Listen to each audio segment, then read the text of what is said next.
In both 2020 and 2021, yours truly asked the question, what if the Elitist, now JTE, took over WWE? And judging by the overwhelming support and engagement from you guys, which you can see on screen now, it would be rude of me not to return for another one. So here I am, back again. Let's not waste any time, I'll go straight to the big one. Roman Reigns and the WWE Undisputed Universal Championship, or Universal Undisputed WWE Championship, whatever it's being called. On merit alone, this is the biggest thing in the company, and needs to be booked as such. There needs to be a big, overarching storyline that goes hand in hand with this. Something that's logical, easy to understand, makes for great TV, okay? My first move in charge of WWE is to make Eric Bischoff, yes, Eric Bischoff, the WWE's commissioner on screen. Eric Bischoff brings unpredictability to the show. Why Eric Bischoff, you ask? Eric Bischoff has a storied past with one Paul Heyman. They go way back. Who can forget those segments from the early 2000s? Just simply all-time great WWE, pro wrestling, sports entertainment, TV. Alright? The foundation of this story is that the two still hate each other.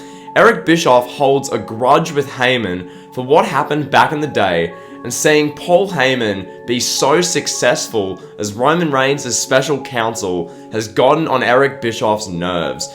Eric Bischoff, at the end of the day, is a self-obsessed, self-absorbed narcissist who wants everything to be about him, every headline to be about him, all the credit for anything to be about him.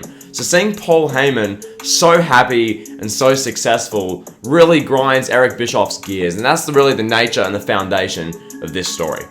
At Money in the Bank 2022, it is announced that Eric Bischoff will be taking over as WWE's new commissioner, effective immediately. Eric cuts a promo at Money in the Bank saying that he has been brought in by WWE brass to help boost ratings and make WWE more interesting. This would no doubt go over well online. People would love this on wrestling Twitter. What Eric doesn't say here is that his real goal is to be single-handedly responsible for dethroning Roman Reigns as undisputed Universal WWE Champion, and ideally have it be an Eric Bischoff guy who does it. During the men's Money in the Bank ladder match later in the night, a match featuring Gunther, the Intercontinental Champion, Pete Dunne, I refuse to call him Butch, like, Butch, really? It's the dumbest. I leave for 2 months and I come back and Pete Dunne's Butch. Anyway, Montez Ford, Carmelo Hayes, Theory, Angelo Dawkins, Damian Priest, and Omos. Eric Bischoff, his music hits late in the match. Bischoff arrogantly comes out with a microphone and says that now would be a great time to introduce to the world the first Eric Bischoff guy. Moments later, Bronn Breaker's music hits. Bronn comes out looking like a madman. This is just peak Bronn Breaker. He's looking just like an absolute crazy mofo here. Bronn Breaker's looking like insane. Bronn rushes down to the ring, destroys some guys. I'm talking spears Montez Ford off a ladder through a table, nearly ends Butch's career, all this type of stuff.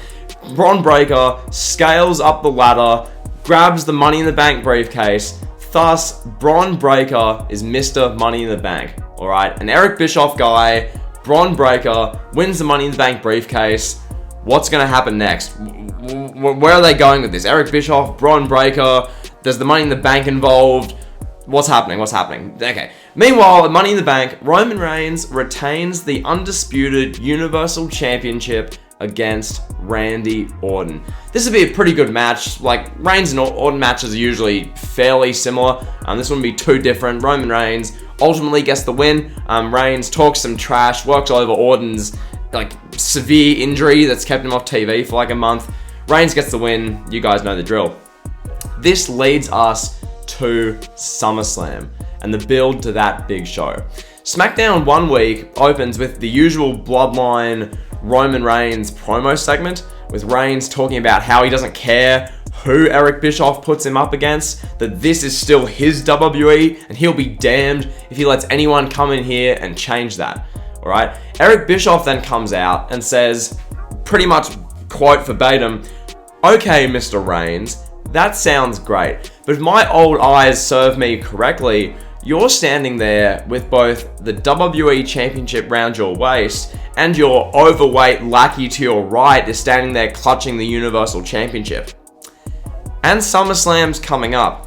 So, how does this sound, Mr. Reigns? You'll defend your WWE Championship against the man who you could not beat at the Royal Rumble, Seth freaking Rollins, and you will defend your Universal Championship in a handicap match against RK Bro, where whichever member of RK Bro pin you, that guy by themselves becomes the champion." Oh, and one more thing, Roman. The only way you're going to get out of wrestling both of those matches in the same night at SummerSlam is if the Usos surrender their WWE Tag Team Championships by the end of tonight's episode of SmackDown. Mic drop. And just like that, you can kind of see how I like to book these shows, my kind of style with it. You do big announcements or big kind of cliffhangers. Will the Usos surrender the tag team titles? Will they not? We have, several segments throughout the night. Roman Reigns, the Usos are backstage. Paul Heyman is like begging the Usos to surrender the titles, please. We don't want Roman to lose the title. Reigns gets pissed off at Heyman. Are you implying I'm weak and can't win 2 matches in one night, Paul? Is that what you're saying about me? Jimmy and Jey Uso are just there like, we got this, Us, we got this, we ain't surrendering no belts. At the end of the night, the big announcement comes, the Usos won't surrender the tag team titles, and that therefore, Roman Reigns is going to pull double duty, okay? This is the first of many decisions and moves Eric Bischoff makes to try and create drama and friction within the bloodline, to try and cause a meltdown within that stable. Eric Bischoff is trying to destroy them from the inside out and the outside in, or however you want to phrase that, just to keep the shows fresh and interesting. So, as I said, the Usos don't surrender the tag team titles. Roman Reigns rolls his eyes, a bit of frustration. There you go. John Cena has his big 20th anniversary celebration on Raw at the end of June. You've got the entire roster out there. Vince McMahon gives a long, emotional speech. Cena makes his way out there, cuts a great, passionate promo. Cena's hugging all these guys he's been rivals with for years. Edge, Orton, Triple H, you name it. It's this big festival of Cena, so to speak. We got Superkick Studios and Wrestling Gifts at home in Canada, tearing up. John Cena says that it's an honor to be back in the place that he considers his true home. Cena says that he feels he owes the fans a blockbuster SummerSlam match to make up for him being away filming so many movies in the past couple years. Cena then calls out Drew McIntyre by name. He tells Drew to come to the ring. Cena stares down Drew McIntyre. Cena shakes Drew McIntyre's hand and says, "Drew, everyone in WWE by definition is a superstar, but Drew McIntyre, you are a superstar, alright?" Cena wants Drew at SummerSlam. Drew shakes Cena's hand once again. The match is made. John Cena, Drew McIntyre, one-on-one, SummerSlam.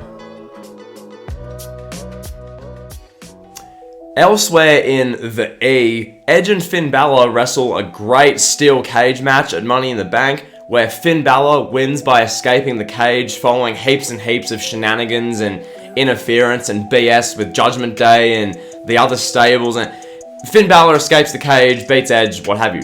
Edge then snaps in a promo on Raw following Money in the Bank, saying that he wants blood. He wants to make Finn Balor bleed and pay for his sins. Thus, a first blood match is made for SummerSlam between Edge and Finn Balor.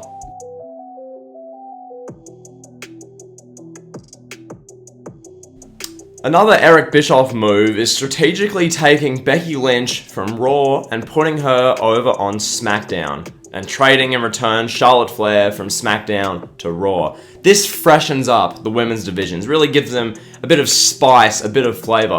Eric Bischoff books a Miz TV segment featuring SmackDown Women's Champion Ronda Rousey and Becky Lynch. The Miz's one job here is to stir the pot and instigate drama at every turn possible between the two women. This really isn't even required, as Becky Lynch and Ronda Rousey have like real life beef and hate each other. This would more so just be the Miz being the Miz, basically. Really sticking the boot in, really stirring the pot. You know how these segments usually operate. This would be the most heated women's segment in years in WWE. Becky Lynch calls Ronda Rousey, quote, an irrelevant past her prime bitch. Ronda then sees red, and no, not from Becky Lynch's hair. Ronda tells Becky that Becky being the cover star of the worst WWE 2K game of all time is symbolic. Everything Becky touches turns to trash. This ends up with them brawling. There's referees out there. You've got security. Ronda Rousey's punching security guards. She's just irate. Becky Lynch she's being held back. You've got Eric Bischoff shown in his office, like rubbing his hands together. Just Eric Bischoff is loving this drama. We've got Ronda Rousey breaking Becky Lynch's arm. That would be the kind of big like OMG moment in this segment.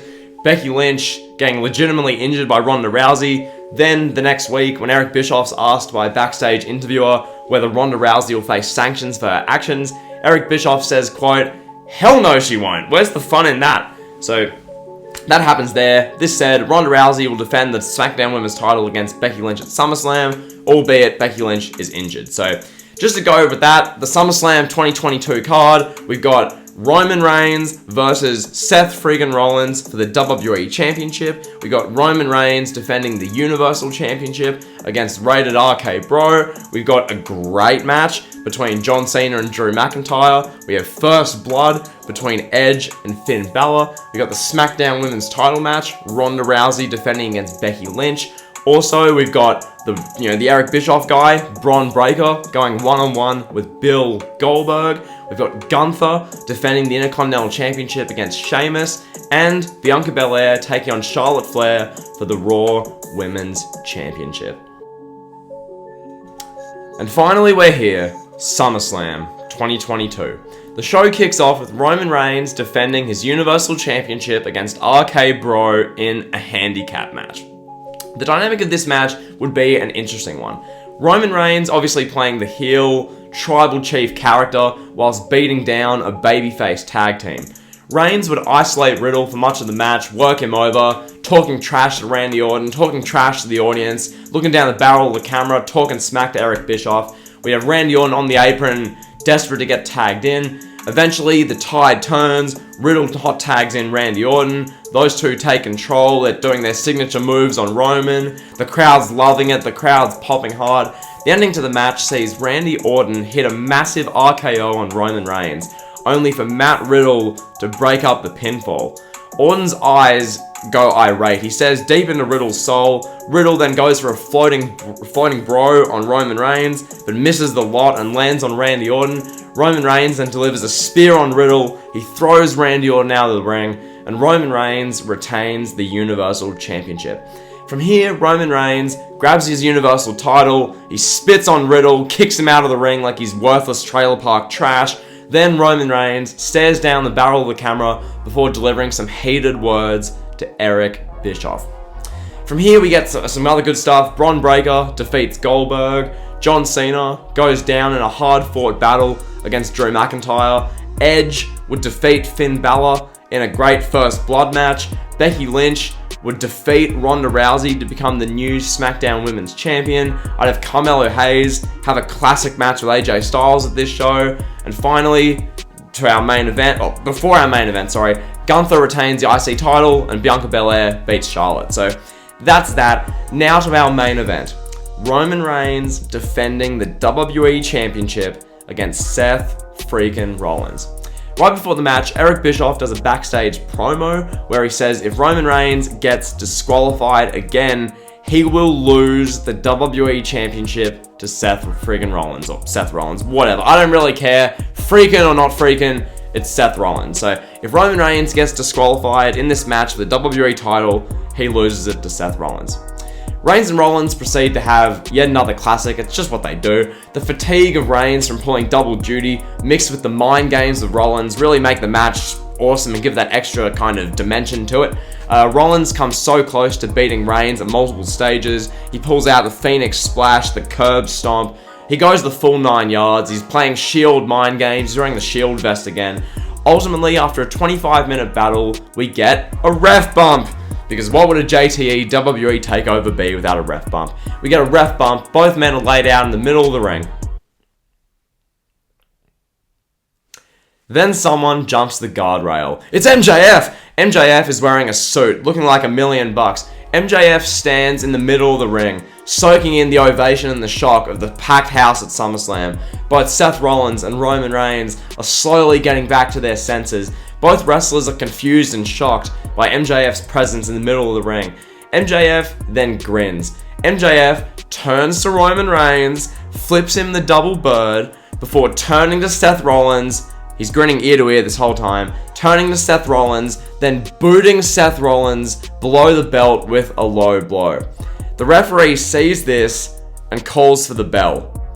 The winner of this match, by disqualification, and new WWE Champion, Seth freaking Rollins.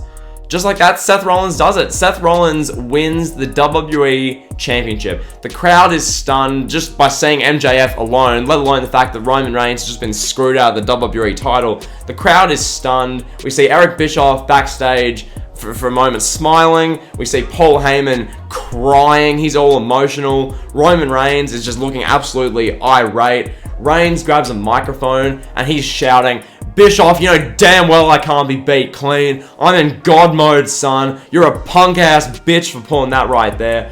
Roman is absolutely pissed. Eric Bischoff then walks out onto the stage. He points to the Universal Championship that's in the clutches of Paul Heyman. Then he blows a kiss to Roman Reigns and walks off to close SummerSlam 2022. With SummerSlam now in the rearview mirror, the WWE landscape is crazy. There are so many questions going around. MJF's now here? Oh my god, why did he do what he did? Is MJF an Eric Bischoff guy too? Did Bischoff have a role to play in this? Is Roman Reigns turning babyface? What's happening there? Who will be the one to beat Roman clean and end his 2+ year long Universal title run? Is the bloodline falling apart? Are RK Bro done? Like, what's happening? So many questions. Let's get to answering them. The Clash at the Castle pay-per-view is next on the cards, as 75,000 people will fill up Principality Stadium in Wales.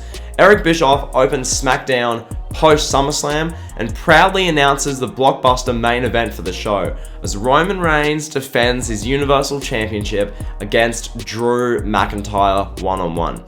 Drew makes it clear that he doesn't want anything to do with Eric Bischoff or his anti-Paul Heyman dethrone Roman Reigns agenda. Drew views this as the moment he's waited his entire career for. He wants no outside shenanigans. This is his moment. He doesn't want to let his people down, his fans. This moment's all about Drew McIntyre. Meanwhile, Roman Reigns is being his peak asshole self.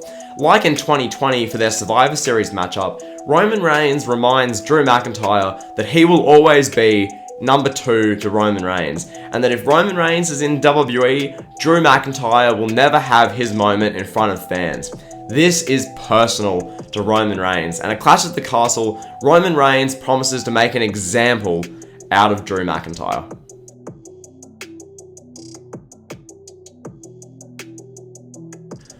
Over on Raw, new WWE Champion Seth Rollins cuts an awesome promo, saying that Cody Rhodes couldn't lace his jock strap, that he's better than Cody Rhodes in every way, shape and form, saying that Rollins single-handedly defeated Roman Reigns clean last night. Seth Rollins is the best in this damn company, he's the best in the industry, he's saying he's the best wrestler there is, he's the best talent there is. Then AJ Styles would come out and confront him. Styles would be Rollins' first challenger here, the thinking being, it's a UK stadium show, why not give him Rollins vs Styles the WWE title, have Styles be the babyface here, Seth Rollins the heel, Styles saying that, you know, he's sick of watching this, he's sick of Seth Rollins' BS, he just wants to set him straight, get the win, take the WWE title off him, and have his one last run, so to speak. So this match becomes all about AJ Styles taking back the WWE title.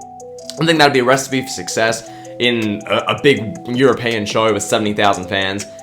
What could possibly go wrong? So, also one other thing here, no MJF appearances in August. Keep people guessing, keep people interested. Will MJF show up? What's MJF's status? What's happening? What's happening? People want to know, and if you don't tell them right away, that's only going to make the intrigue go up and up. So, there's that. Elsewhere, Edge and Finn Balor set their sights on the final match of their trilogy, a one-on-one singles match in Finn Balor's homeland of Wales. Also, Becky Lynch and Ronda Rousey will go one-on-one in a rematch for the Smackdown Women's Championship. We're also going to have Gunther defending the Intercontinental Championship against Sheamus again, and with Randy Orton will go one-on-one with Matt Riddle, as well as Bron Breakker taking on Ridge Holland. Come Clash at the Castle, Edge defeats Finn Balor to open the show in front of 75,000 screaming Europeans. A great big win for Edge, and one that really builds back his momentum, really gets him back on track. The match will be really good. It's Edge and Finn Balor. Just awesome stuff all round. Then we have Gunther retaining the Intercontinental Championship in a brutal match against Sheamus. Just an absolute, just a dogfight, a brutal match. Then we have Riddle defeating Randy Orton clean, just putting over the young talent. Makes sense. Randy Orton should be fine with putting over Riddle, all that type of thing. Bron Breakker would just make an example out of Ridge Holland, absolutely annihilate him in front of the European fans. Ronda Rousey would then win back the SmackDown Women's Championship after utterly just shattering Becky Lynch's arm during their SmackDown Women's title match. Then, in the co-main event, Seth freaking Rollins and AJ Styles do battle in a classic over the WWE Championship. After a great match, Seth Rollins retains over Styles using a curb stomp. Rollins, he's celebrating at the WWE Championship. He's celebrating, he's carrying on, he's laughing into the camera. Typical heel Rollins antics. Then boom, MJF's music hits. MJF makes his way down the long aisleway. He gets into the ring. It's only his second WWE appearance ever. MJF grabs a microphone. He has a little pause. The anticipation's building. It's building. MJF says that the enemy of the enemy is his friend. He says that he officially is now in WWE. Then he spits on his hand, offers Seth to shake his hand. Seth laughs. Then MJF hits Seth Rollins in the face with the diamond ring before raising up the WWE Championship as cameras fade to black. And finally, we get to our big main event. Roman Reigns defending the Universal Championship against Drew McIntyre. Drew McIntyre comes out first and gets a thunderous hero's ovation in Wales. You've got goosebumps standing up on the back of Drew McIntyre's neck. 75,000 screaming Europeans. There seems to be no Roman Reigns fans in the building. Everyone wants Drew McIntyre to have his moment in front of his hometown crowd. The stage is set. It couldn't be any better written for Drew McIntyre. It's perfect. Then Roman Reigns comes out. Thunderous boos. Paul Heyman's flanking him, holding the Universal title. You've got the Usos there. Some of the loudest boos we've heard in wrestling history. This crowd absolutely detests Roman Reigns. This is Drew McIntyre's night. It's just the way it is. From here, we see Eric Bischoff watching keenly in his office. Bron Breakker sat there with the Money in the Bank briefcase, expressionless as Eric Bischoff's guy. We see that backstage. Then the bell rings. Within the first minute, Drew McIntyre drops Roman Reigns with a wicked Claymore kick. Roman Reigns kicks out. Reigns kicks out at 1. The crowd is stunned. Drew is in shock. The match carries on. Roman Reigns takes complete control, basking and beating down Drew McIntyre in his homeland in front of his people. McIntyre does his fight back, but once again, Roman Reigns kicks out of the Claymore with ease. Alright, it's shocking. No one's ever done this with the Claymore. Roman Reigns in God mode, in Drew McIntyre's house, 750 days into his Universal title run. It's unbelievable. This would be an absolute spectacle. Roman Reigns looking like an absolute god. Ultimately, Roman Reigns unloads with brutal forearm smashes and spears on Drew. Roman Reigns hits a third spear on Drew McIntyre. 1, 2, 3, clean as a whistle. The crowd's stunned. All they can do is boo the tribal chief, head of the table, God mode himself, Roman Reigns. 750 days into his Universal Championship reign, Roman Reigns has the most dominant, convincing, virtuoso performance you'll quite literally ever see. Alright, I'd even go the extra mile with this and have a planned fake fan jump the barricade to try and attack Roman Reigns, but the Usos decimate him. This would be sold as real, and some legitimate fan being so mad with Roman and beating the hero Drew that they jump the barricade. I try and make this look as real as possible. Have people being like, oh my god, Roman Reigns went into this hostile European stadium and did that to Drew McIntyre. Oh my god. So we'd see Eric Bischoff backstage looking kind of worried, looking a bit concerned, having a bit of a smile on his face. Bron Breakker, he's expressionless this whole time. Roman Reigns retains the Universal Championship seemingly easily over Drew McIntyre. Following Clash at the Castle, the big questions are as follows. Where does Drew McIntyre go from here? What does Eric Bischoff have in store next for Roman Reigns? How long before Eric Bischoff pulls the trigger on his man Bron Breakker? Is MJF really going to win the WWE Championship within months of his WWE debut? What's next for big stars like Edge, Randy Orton, Ronda Rousey, and others? So many questions. Intrigue is through the roof with WWE at this stage. People are like, oh my god, I've got to tune into Raw. I've got to tune into Smackdown. By the way, just like every other WWE takeover by me, Raw is 2 hours. Miss me with that 3-hour Raw trash. Anyway, throughout this September and October period, Eric Bischoff makes it his main priority to implode the bloodline. 1 week, Eric Bischoff rewards Jey Uso with an Intercontinental Championship match against Gunther, which Gunther wins convincingly. Gunther is just an absolute monster. Really build him up, make him seem like this dominant, unstoppable IC champion. The very next week, Eric Bischoff says that he was very impressed with Jey Uso's performance in that match, sarcastically obviously, and rewards Jey Uso again with a Universal Championship match against Roman Reigns, with the stipulation that if Jey Uso and Roman Reigns don't have a proper match, that Eric Bischoff will suspend Jimmy Uso from the company indefinitely.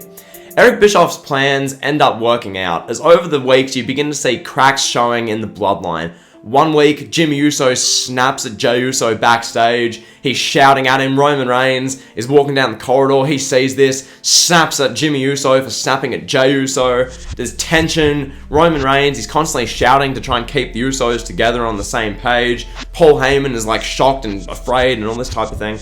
1 week in mid-October, okay? 1 week in mid-October, Jimmy Uso no-shows Smackdown. He feels shunned. He feels ignored by both his brother Jay and Roman Reigns.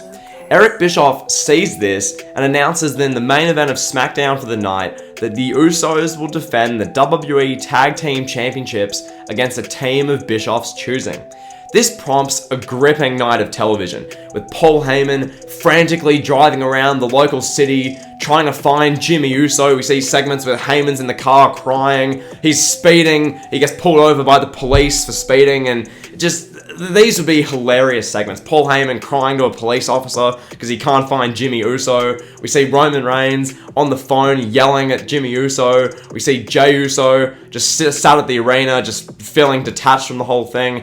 This would be brilliant television. Eric Bischoff, then, we finally get to the main event. Jimmy Uso, he shows up, he comes through clutch for the Usos. Jimmy Uso's there, Jey Uso's there, they're ready to defend the tag team titles. Eric Bischoff introduces his latest Eric Bischoff guys, the Creed brothers. The Creed brothers make an absolute mess of the emotionally battered Usos and become the new tag team champions.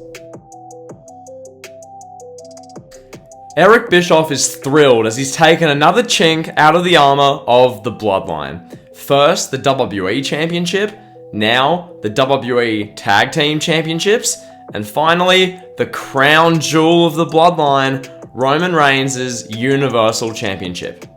With this, Eric Bischoff announces that at Crown Jewel, Roman Reigns will defend the Universal Championship against no one. Bischoff laughs and jokes that he'll be nice to Roman for once and that Roman deserves a special event off. Over on Raw, MJF is cutting banger promo after banger promo. He explains how terminating his contract with the other company was the best thing to ever happen to him. Now he's in a company which people have actually heard of globally, and one that allows him to get the respect he deserves. Eric Bischoff announces a #1 contender series to determine who faces Seth Rollins for the WWE Championship at Crown Jewel. These matches headline Raw throughout September and October. MJF, Edge, Randy Orton, and Riddle all feature in this. They're the final four. In that final four, MJF defeats Riddle in one semi-final, and Edge defeats Randy Orton. This would be really strung out for these semi-finals. I'd have a week of build before each one. Just get a bit of hype going, make these Raw main events, get the buzz and the excitement and the energy going for these matches. So yeah, that's that. Thus, we get Edge vs MJF as the main event of a Raw episode in early October 2022, where the winner faces Seth freaking Rollins for the WWE Championship at Crown Jewel. For the build to this match, we get an awesome Edge and MJF promo off. MJF, in the match against Edge, ends up getting the win in shady fashion to set up a blockbuster match against Seth Rollins for the WWE Championship at Crown Jewel. On an episode of Smackdown post Clash at the Castle, Drew McIntyre is interviewed by Pat Mcafee. Drew gets asked, "What the heck happened, Drew?" by Pat. Drew for a moment looks on the verge of tears, then his face just snaps. Drew proceeds to decimate Pat Mcafee. Drew breaks the interview set using McAfee's body. McAfee's in terrible shape. Medical assistance is attempting to help him. Drew comes back and beats up Pat McAfee some more. Drew, he's the Scottish psychopath once again, only this time he has completely lost the plot. He's totally out of control, a true menace to society. This is a Drew McIntyre like we've never seen before. Drew McIntyre vs Pat McAfee is made for Crown Jewel. Crown Jewel 2022 sees Drew McIntyre beat Pat McAfee in a convincing, dominant match. Bron Breakker defeats Sheamus in a powerful display. The Creed brothers defeat the Usos to retain the WWE Tag Team Championships. Bianca Belair retains the Raw Women's Championship after a great match with Rhea Ripley. Nikita Lyons makes her main roster debut by assaulting an already injured Becky Lynch. And then, the big one, the main event. MJF versus Seth freaking Rollins for the WWE Championship. Backstage before the match, we see Mr. McMahon, the ever-controversial Mr. McMahon, shake MJF's hand, establishing that MJF is a Mr. McMahon guy. Or is he? The MJF and Seth Rollins match is top tier. Seth Rollins really can work a great match and a great program with anyone, and this is just a further example. MJF, he brings his best to the table. Ultimately, MJF goes over Seth freaking Rollins to become the new WWE champion. Crown Jewel 2022 ends with MJF, of all people, raising the WWE championship into the camera. He can be flipping off his boy TK. Just an amazing visual, shocking, something that you wouldn't expect, but something that, ever dramatic, we love to see it. And finally, here we go, Survivor Series 2022. This is the big one. This is where the stories come to a head. For starters, Eric Bischoff cuts a passionate promo on SmackDown post Crown Jewel, saying that the time is now to unleash his guy on the Tribal Chief. Bron Breakker's been biding his time, picking up dominant wins week in, week out on SmackDown, having great showings against Goldberg at SummerSlam, Ridge Holland at Clash at the Castle, Sheamus at Crown Jewel, and others for months. Bron Breakker this whole time has been getting mixed reactions. Some people do Goldberg chants, some people cheer him and treat him like he's the great babyface, others boo. It really is a mixed reception for Bron Breakker. Bischoff says, once again, that the time's now for Bron and that he's cashing in his Money in the Bank contract. This leads to Roman Reigns and Bron Breakker to go face to face for the first time on the SmackDown post Crown Jewel.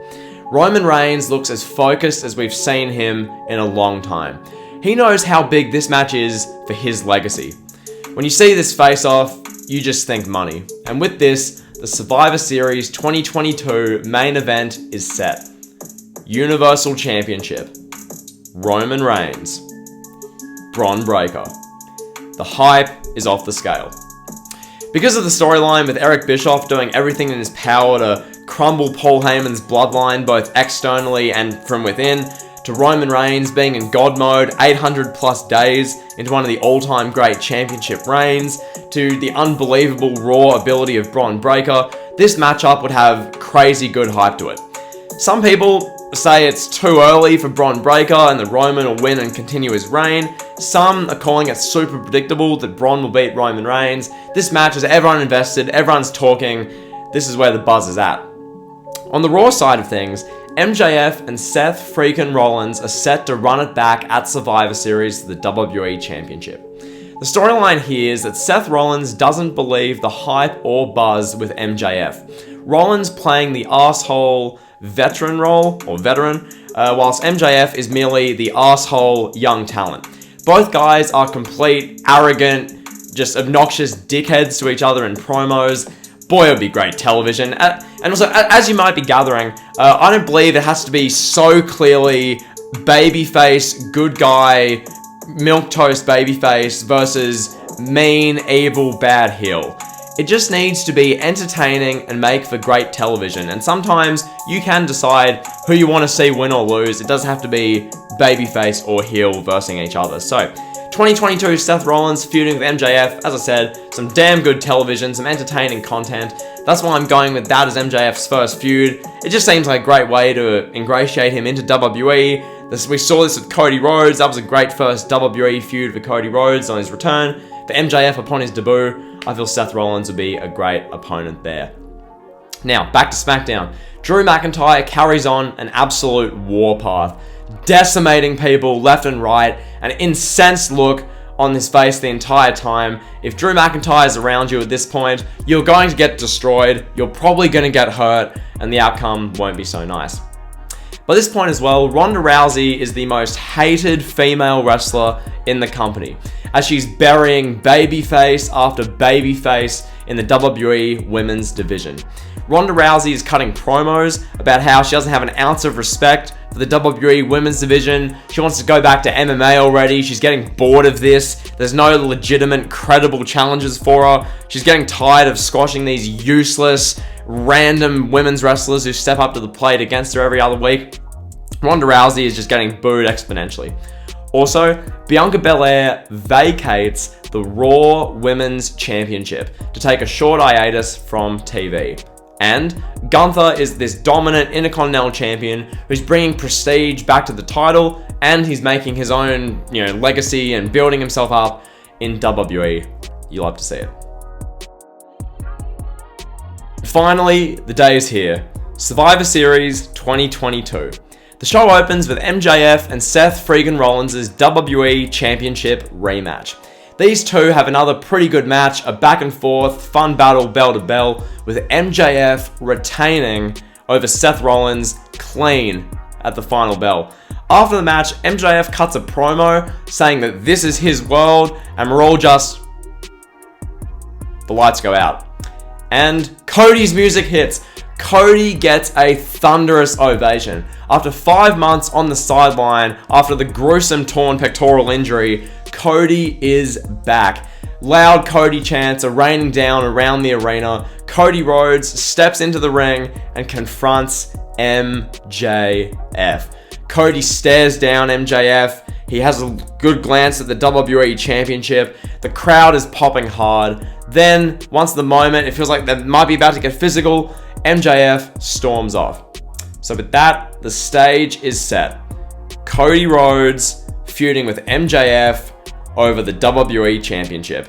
This gets people buzzing. There's excitement to it. It's a bit of a weird one because Cody and MJF are the most name-worthy ex-AEW guys, and now they're feuding over the WWE title. Some interesting storylines could be had with that, and yeah, we'd love to see it. So that happens. The all-conquering babyface, hero Cody Rhodes, is back. Months before expected, WWE reported 9 months initially. This would be about 4 or 5 months following the torn pec. So yeah, this would be some great must-see television over on Raw.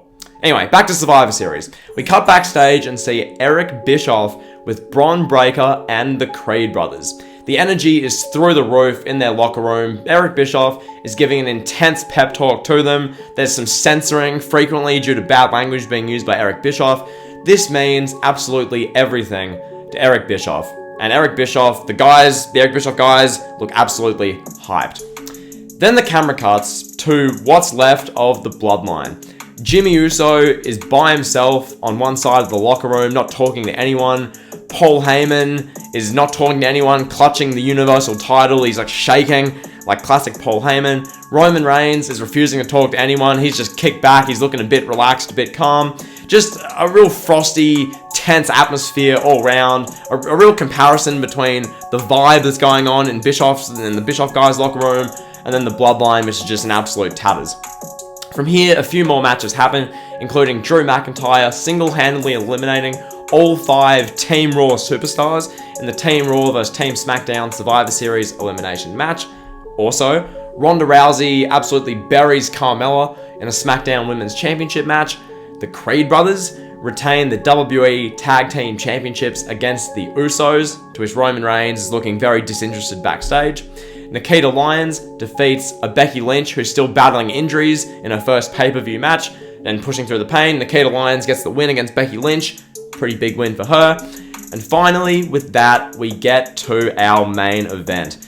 Roman Reigns defending the Universal Championship against Bron Breakker. You've got Eric Bischoff and the Creed brothers in Bron Breakker's corner, and Paul Heyman and the Usos are in Roman Reigns' corner. The bell rings. This match is absolutely brutal. Bron Breakker is more physical than any opponent Roman has faced during this reign, which includes Goldberg, Brock Lesnar, and others. Bron Breakker at one point bulldozes Roman Reigns with a spear through the barricade. At one point, Roman Reigns sends Bron Breakker face first into the ring post. Bron Breakker gets busted open. He's got a crimson mask for this match. You've got the camera goes to black and white. Referee's got gloves on. You guys know the drill. The Creed brothers and the Usos begin fighting. They brawl their way around ringside and then up into the backstage area. They're now a non-factor. Roman Reigns locks in the guillotine submission. Bron Breakker, he looks like he's about to give up, but he powers out. Bron Breakker escapes. He stands up, breaks the submission. Then Bron Breakker kicks out of a spear from Roman Reigns. The crowd is on the edge of their seats. Finally, after this brutal battle, Bron Breakker delivers his Gorilla Press Power Slam move to Roman Reigns. 1, 2, 3. Bron Breakker has done it. For the first time in 3 years, Roman Reigns has been pinned or submitted clean.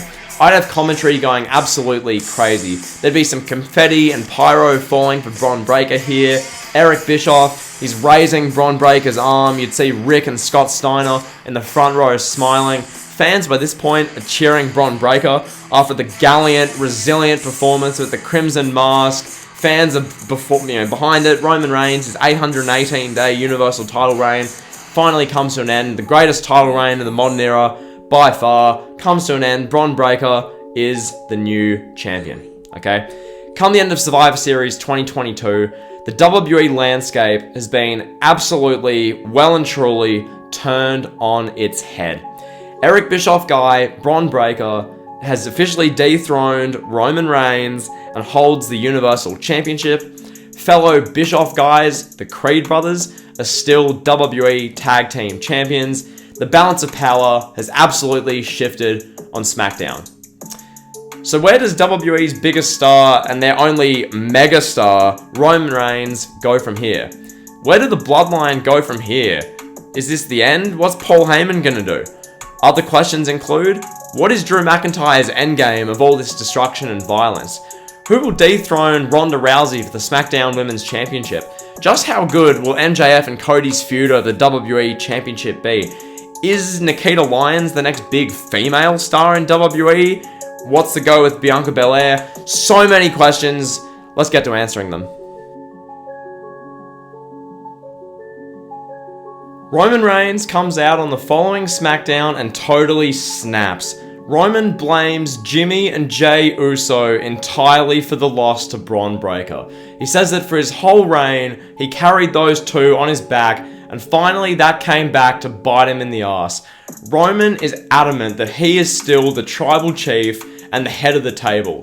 He's in denial. Jimmy Uso comes out, officially turning face. Jimmy tells Roman that he's sorry, but the harsh truth is, Roman couldn't get it done when it mattered most. Jimmy Uso, Jey Uso, the Creed brothers, they weren't at ringside. Roman lost the match clean. Roman hears this, it's a bit of truth to swallow. Roman proceeds to destroy Jimmy Uso to loud boos, noting that during this, Paul Heyman is nowhere to be found on WWE, just generally on WWE TV, period. Since Reigns doesn't have the title, Paul Heyman's nowhere to be found. Roman goes one-on-one with Jimmy Uso at the final WWE pay-per-view of 2022, Armageddon. This match is just a demolition. Roman Reigns absolutely decimates his cousin. He shows no remorse. He batters him. Roman wins the match clean. Then afterwards, he continues beating away on Jimmy. Then you hear The Rock's music. I might not put that in because of copyright, but nonetheless, The Rock's music hits. The Rock finally confronts Roman Reigns in the middle of the ring. One-on-one. They have an epic face-off. And with that, the stage is set for WrestleMania in Hollywood. Reigns, Rock.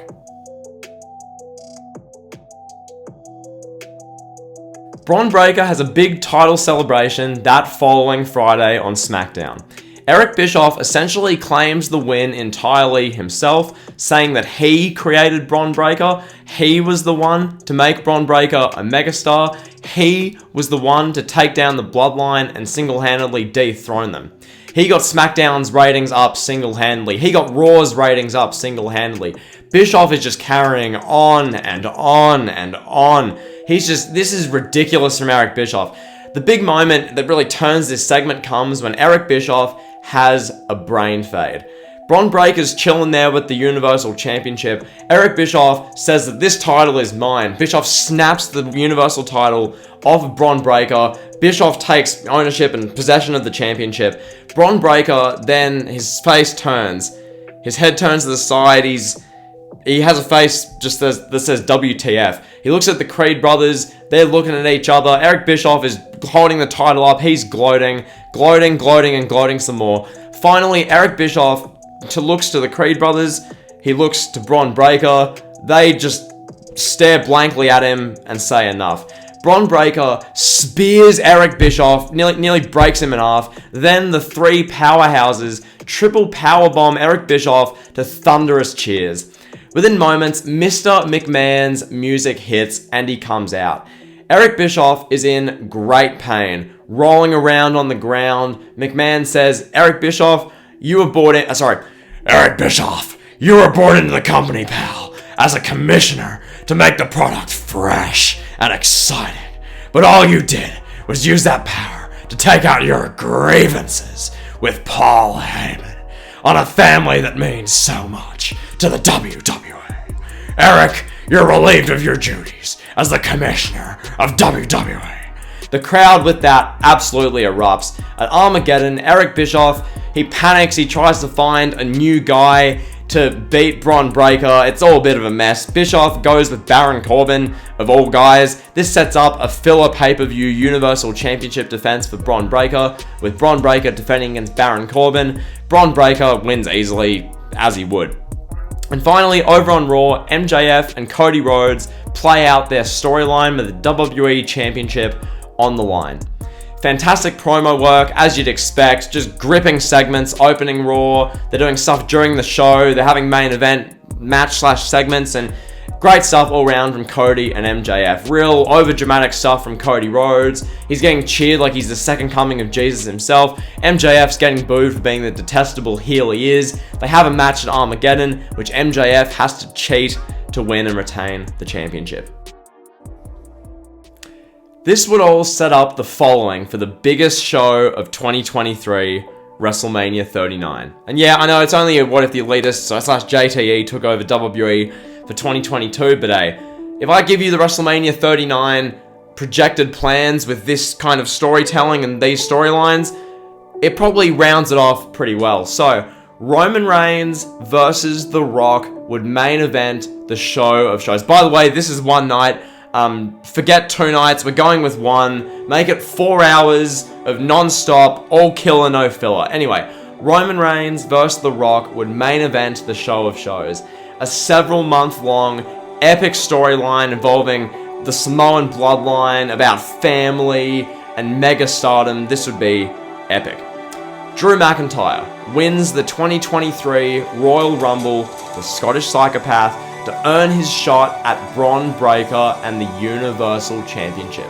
The rampaging monster Drew McIntyre against a young Bronn Breakker at the show of shows, Universal Championship on the line. That's about as good as it gets, I'd say, for a Universal title match.